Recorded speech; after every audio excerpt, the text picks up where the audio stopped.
سے ذرا کم ہوتا ہے، اس کا نصف ہوتا ہے، تو اس میں پھر اللہ تعالیٰ نے جو ایک بتایا ہے وہ اس کو کمپنسیٹ کر دیا گیا ہے، اس کو شوہر کی وراثت میں سے بھی حق دیا گیا ہے اور والد کی وراثت میں سے بھی اس کو حق دیا گیا ہے. تو اسلام نے دیکھیں اسی سے اندازہ ہو جاتا ہے کہ خاتون کو کتنا حق دیا ہے. پھر حضرت خدیجہ کی مثال آپ کے سامنے ہے کہ وہ کس طرح بزنس کرتی تھیں اور وہ تھی، تو اس کا مطلب ہے کہ معاشی حق بھی ملنا چاہیے، اور ہمارا قانون بھی اس کی اجازت دیتا ہے. خاتون بزنس کر سکتی ہے، کاروبار کر سکتی ہے، مختلف پیشہ جو ہیں پیشے اپنا سکتی ہے، جیسے کہ تعلیم ہے، ٹیچر ہے، کوئی ڈاکٹر ہے. اب ڈاکٹر کی بات اگر میں آپ کو کہوں تو خواتین کے مسائل کے لیے جو ان کے میڈیکل کے مسائل ہوتے ہیں، طبی مسائل ہوتے ہیں، ان کے لیے خاتون زیادہ بہتر ہو سکتی ہے.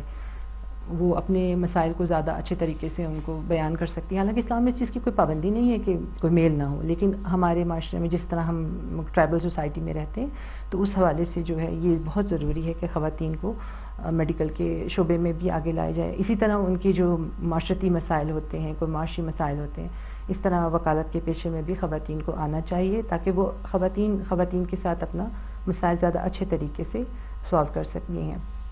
اسی طرح گھر میں خاتون جو ہے ایک ہاؤس وائف ہے، اس کو بھی اس کا پورا حق ہے. وہ سارا دن گھر میں خدمت کرتی ہے، اپنے گھر والوں کی، شوہر کی خدمت کرتی ہے، والدین کی خدمت کرتی ہے، ایون شوہر کے والدین کی بھی خدمت کرتی ہے. تو اس حوالے سے بھی اس کو ایک جائز حق دینا چاہیے، اس کو خرچ کی صورت میں یا اس کے مطلب جو بھی نان نفقہ جو ایک اسلام نے رکھا ہوا ہے اس حوالے سے اس کو اسلام نے اور ہمارے قانون، پاکستان کے قانون نے مکمل طور پہ اختیار دیا ہے. وہ اپنے شوہر سے اس کا مطالبہ کر سکتی ہے. خاتون بھی تعلیم کے حوالے سے معاشرتی مطلب اپنے حق کے لیے وہ ایک قانونی مدد بھی لے سکتی ہے. تو یہ وہ تمام حقوق ہیں جو مذہب نے